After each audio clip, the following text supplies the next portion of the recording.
Goma ga mai nema. Allah maɗaukakin sarki ya albarkaci wannan al'umma da wata dare ƙwaya ɗaya wacce ta fi watanni 1000. Hausawa kan ce ɗaya tamkar 1000, to ita wannan ta fi 1000. Muna iya fahimtar haka a faɗin Allah maɗaukakin sarki, Lailatul qadri khairun min alfi shahr. Lailatul qadari mafi alheri ne ga wasu watanni 1000. Shi yasa ɗaya daga cikin magabata yakan ce akwai wasu 10 guda uku wanda muke mutukar ba su muhimmanci a duk shekara. Na farko akwai 10 farkon watan Muharram, na biyu akwai 10 farko na watan Zulhijja, sannan na uku akwai 10 ƙarshe na watan Ramadan. To 10 ƙarshe na watan Ramadan sun samu wannan falala ne domin wannan dare ƙwaya ɗayan. To ga duk wanda yake so ya ci moriya sannan ya ci riban wannan dare, ga wasu hanyoyi da nake gani insha Allahu za su taimaka masa.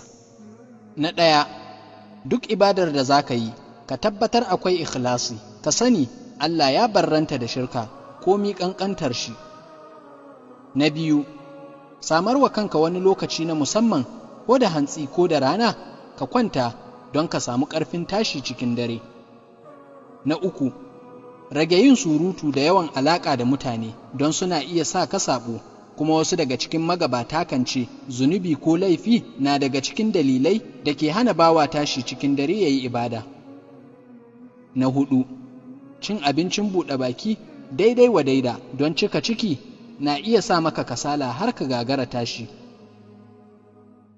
Na biyar, kwanta da wuri cikin alola tare da yin addu'a da niyyar tashi, sai ka ga Allah ya taimake ka ka tashi, in ma baka tashi ba kana da ladar niyya. Na shida, in ka tashi maza ka kawar da duk abin da zai ɗauki hankalinka daga ibada, misali wayar salula, domin wani na iya turo maka saƙo har ku kai ga kuna chatin, wataƙila ku ci namar wani. In ko daren ya riske ku a haka, to fa tamkar kun yi sama da wata 1000 ne kuna cin naman bawan Allah nan. Idan har ɗaukan waɗannan abubuwa ya zama dole, to ka sa a flight mode inda ba saƙo da zai shigo maka. Na bakwai, kar ka manta da irin addu'o'in da manzo sallallahu alaihi wasallam yakan yi. Misali, ɗaya daga cikin addu'o'in da yake yi na buɗe sallar dare yakan ce, Allahumma rabba Jibrila wa Mika'ila wa Israfila fatiras samawati wal ardi alimal ghaibi wash shahadati أنت تحكم بين عبادك فيما كانوا فيه يختلفون اهدني لما اختلف فيه من الحق بإذنك إنك تهدي من تشاء إلى صراط مستقيم.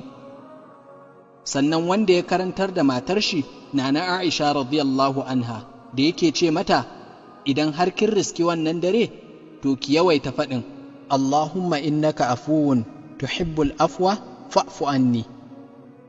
Na 8, kar ka manta ba sallah kaɗai ba ne ibada da ake yi, zauna bayan ka'idar don yin zikiri da tilawar alƙur'ani. Kada ka bari dokar kulle ta hana ka yin sadaka, yi amfani da manhajar bankinka wanda ke kan wayanka don tura ma wani ɗan uwa ko mabuƙaci ɗan abin sadaka. Na 9, kar ka manta don son ka da alkhairi da Allah maɗaukakin sarki yake nufi, har lokacin sahur lokaci ne mai tsada, don lailatul qadr na kaiwa har ketowar alfijir. Na 10, kame bakinka, ga Allah kake yin ibadan ba ga wani ba, kuma shi kake son burgewa ba wani ba, kuma shi ke biyan bukata ba wani ba, ba sai ka faɗa ma kowa irin ibada ko addu'o'i da kai a cikin daren ba.